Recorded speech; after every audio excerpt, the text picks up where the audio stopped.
Ilya Petrenko, RT. I would like you to comment on the situation with Mr. Assange. It might seem that everyone's forgotten about him, but it's not so. All the legal efforts by Ecuador have not worked. First they've provided shelter, then he got the status of a political refugee, and then they wanted to give him diplomatic status, but London said no, so nothing works. It will soon be 6 years that this human rights champion and whistleblower has been holed up in the embassy of Ecuador. And a separate question, in a similar situation, would Russia provide shelter to Assange? There have been also attempts to disrupt the Syrian National Dialogue Congress. Just recently, a US state representative said that it will not acknowledge the legitimacy of this platform. Will we listen to the US?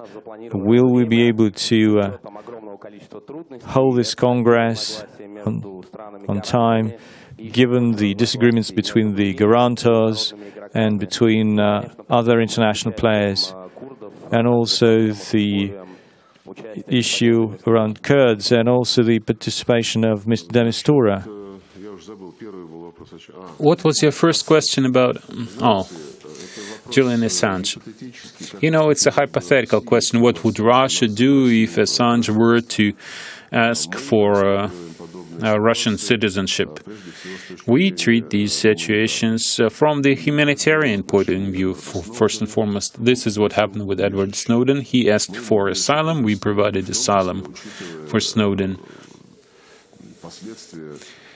And part of the reasoning was what would happen to him because of the charges brought against him in the United States. So he's been living and working here, and his position is very non-conformist. He speaks openly about whatever he likes. So I cannot comment on Julian Assange. Julian Assange is not in the Russian Federation right now. Of course, this problem needs to be resolved one way or another. I totally agree with that. And we understand what Ecuador does and support their actions. I hope that all the other players will also follow common sense, including our British colleagues and our colleagues in Sweden. I think they're even ready to show goodwill and resolve this problem.